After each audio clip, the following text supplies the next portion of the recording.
Costa Rica, much like Florida, water seems to be everywhere. It flows from waterfalls, along more than 1,000 rivers.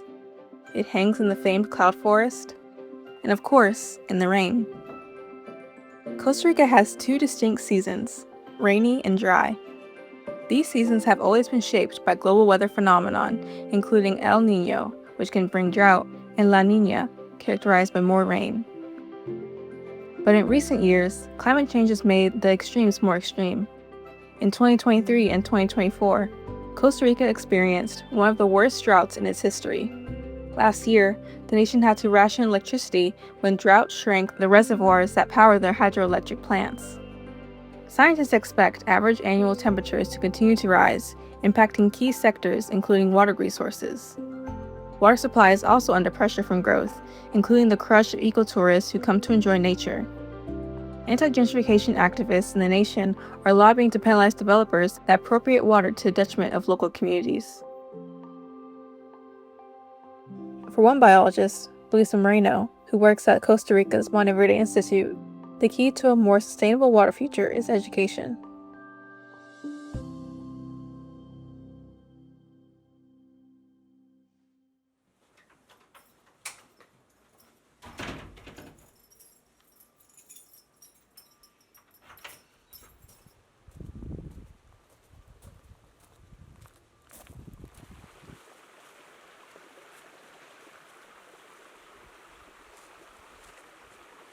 When I was growing up, water was unlimited. Nobody cares really about water, especially in Costa Rica where we have a lot of water. But if you go to the schools now, they learn that it's a limited resource. The difference is because we have contaminated or polluted most of the water that is on this planet, even the oceans. I'm going to explain what we do to determine the water quality.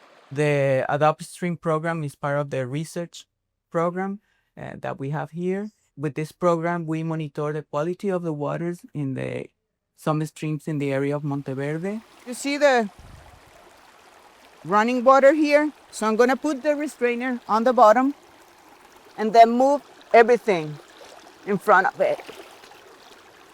We have three different goals. One is to keep a long-term database of the quality of the water in the streams, try to promote awareness about the health and ecology of the aquatic ecosystems in Monteverde. And for me, one of the most important one is to promote the involvement of the community in searching for solutions.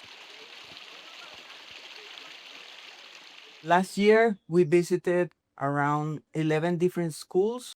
We give talks or workshops to a lot of students. So we check all the leaves. So I don't know if you can see this guy here. With a group of kids, they work in couples. We have enough equipment for them, and they can come here and do it once or twice depending on the time. They really enjoy learning that there's more than fishes or frogs in the streams. There's very tiny animals that you don't see usually, but if you collect them in the correct way, they're going to see it. So every time that they go back to the stream after doing that, they think about those animals. So basically, we use these animals, macroinvertebrates, to determine the water quality. So you can see here, it has the family name, and there's a number right next to it. So basically, the number indicates how tolerant they are to pollution in the water. This stream is a part of a protected area in the Monteverde Reserve. In unprotected urban areas with more hotels and restaurants, Luisa's findings show that pollution has more of an impact on the streams. They learn about the water cycle at the school, but usually they don't connect it with the water that they use. We explain them that the water cycle is basically the movement of the water in different stages. And with the rain, there's a lot of water that gets back to the streams and then back to the ocean. But some of that water infiltrates in the ground. When we monitor, I usually use like a picture of myself when I was little and then changing along the years. When you do a monitoring, you're taking like a picture of that time. And you need a lot of pictures to see how that is changing, how it's getting better. Usually the name adopt stream means that you adopt the stream like you adopt a pet, and you have to take care of that pet.